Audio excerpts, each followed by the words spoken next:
आता आपण बघणार आहोत वॉटर कॅलिब्रेशन कसं करायचं. वॉटर कॅलिब्रेशनसाठी आहे 15 number password. 15 number password set.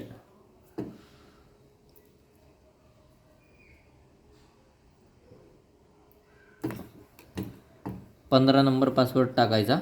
त्याच्यानंतर मास्टर कार्ड समोर धरायचं आणि सेट बटन दाबायचं. मास्टर कार्ड डिटेक्टेड आलं. ठीक आहे, मास्टर कार्ड बाजूला ठेवायचं.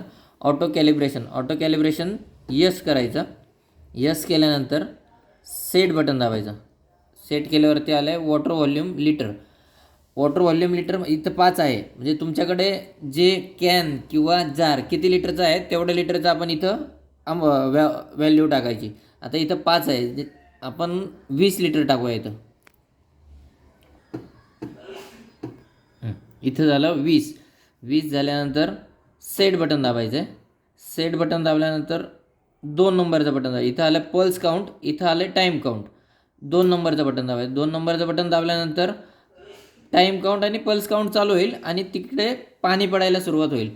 तुमचा जो जार आहे तिथे ठेवलेला रिकामा करून ठेवलेला जार, 20 लिटरचा जार पूर्ण भरल्यानंतर, एक्झॅक्ट भरल्यानंतर तुम्हाला 3 नंबरची की दाबायची आहे.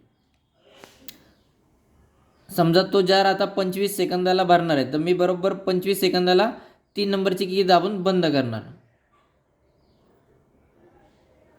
झालं. आता इथं आलं आहे ऑटो कॅलिब्रेशन नो म्हणून आलं आहे. झालं, म्हणजे आपलं कॅलिब्रेशन कंप्लीट झालं. आता हे परत बॅक टू फंक्शन एक्झिट मोडमध्ये जाऊ द्यायचं आणि त्याच्यानंतर मेनमध्ये मशीन येईल. मशीन मेनमध्ये आलं आहे आणि आपलं ऑटो कॅलिब्रेशन झालं आहे. आता बरोबर जी इथं ॲक्च्युअल व्हॅल्यू ठेवलेली असेल, म्हणजे 1 रुपयाला 1 लिटर, 5 रुपयाला 20 लिटर, कार्डमध्ये 5 रुपयाला कार्ड बॅच 5 रुपये लिटर 20 अशी असेल ना, जेवढं पण तुम्ही एक्झॅक्ट सेट केलेलं असेल तेवढे लिटर पाणी येणार बरोबर. याच्यासाठी आपण ऑटो कॅलिब्रेशन करायचं.